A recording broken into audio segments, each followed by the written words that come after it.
Hey, good afternoon. Rob Giordano, Sonoma County Sheriff here today with a video update message for you. Let me first say I appreciate all of you watching these videos. We're really trying to keep in touch with you and keep you up to date on what's going on. So it really takes your willingness to watch so we can keep communicating with each other. Today I want to talk about fires. There are fires all over the state right now. I'm sure everybody's aware of that. Fire season just started. The fire started burning way before fire season this year. My message to you is that it's very dry out. This is a bad fire season. Lots of fuel, lots of dry fuel. So a lot of dry grass, a lot of dry trees.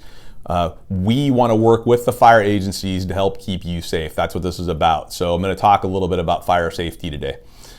Most important thing is empower yourself. And really what I mean is we need you to stay informed with how to fix the problems, because we got to all work together like we learned in the fire last year.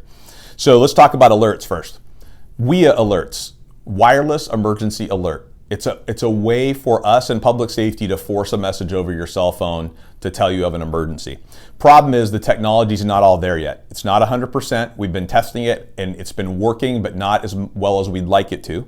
We will use it under the right circumstances, but I don't want you just to rely on it. So what comes up next is things like Nixle and SoCo Alert, which I think a lot of you are familiar with. But I want to just remind those of you who aren't and those of you who have seen it, please sign up for Nixle. Nixle.com is the site we use to send out all kinds of information. Lots of government agencies are using it now. One of the complaints we get is sometimes people get messages they don't want. Well, my message to you is you can go to Nixle.com, set up an account, and control what messages you get, what messages you don't get. SoCo Alert is what Sonoma County uses for emergency alerts only. Very important you sign up for that as well.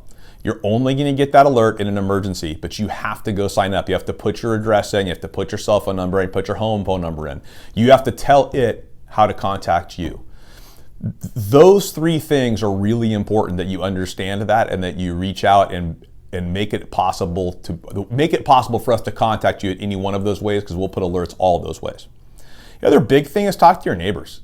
Sign them up if they're not signed up. We got to spread the word.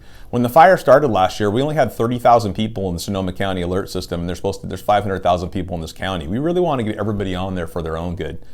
It's all about being prepared. Along the lines of being prepared, I want you to pack a go bag in case you actually do have to evacuate. There's a list of items to put in that bag at www.readyforwildfire.org. By the way, Nixle, SoCo, everything I'm giving you today, there's going to be links in this post. So please, you can go back and look at the narrative of the post, see the links to the places that I'm mentioning, and go to those sites and log in, and we'll have information on the post for you.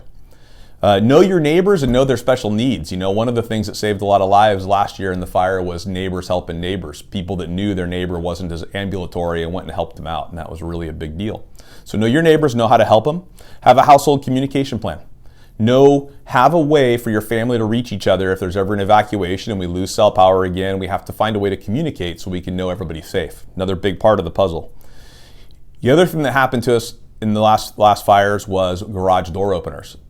Not all garage door openers have battery backups, and not everybody understood how to open their garage door with the release. So we're going to put out a video in the near future talking about this, but right now what I want to tell you is there is a way to pull a lever on the top of your garage door that will release the opener from the garage, and you can open it manually. Learn how to do that. Make sure everybody in your household who might have to do it can do it, especially the most vulnerable.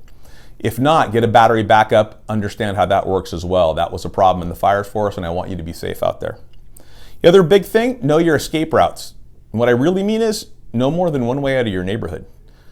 We get in the habit of going in and out of our neighborhood one way, and maybe in and out of our office one way. Learn other ways in and around your neighborhood and at home and in and around your business. Really important in case there's a road closure on this side because of fire, I want you to have another way out. So learn those other areas. I'm going to talk about red flag warnings for a minute. Red flag warnings are put out by the National Weather Service. It's a fire risk time when it's dry, heavy fuels, high winds. It's what our firestorm occurred during, a red flag warning. Very important time. Something that I really want to impress upon you is that 95% of fires are started by us, people. Accidental a lot of the time, usually by lawnmowers, other ignition sources, chains dragging on your trailer. So the message is when you see the red flag warnings, and even on the hot days, don't mow lawns. Don't mow lawns in the afternoon, early in the morning when it's damp and there's a lot of humidity. Watch for chains. Chains on trailers have started a couple fires this year. We don't want any more of that. Watch the chains fires. You want to eliminate ignition sources when it's a bad fire season. Very important piece of the puzzle. No outdoor fires, no barbecues on windy hot days. I'm sorry, I'm not trying to wreck the barbecue, but fire is more important. Again, back to what I started with, empower yourself, stay informed. Keep up to date with the Sheriff's Office social media, CAL FIRE social media, and the National Weather Service out of Monterey. That's our region. You take charge, pay attention to what's going on, help your neighbors, help us keep everybody in the community safe. There's a lot of information for this at www.readyforwildfire.org. Please share this video. We want the message out. We're going to keep people safe and keep fires away from here. Follow Sonoma Sheriff on Facebook, Twitter, and Instagram. And the Sheriff's Office is always here to make you safe. So thanks for following us, thanks for paying attention, and thanks for sharing this with everybody.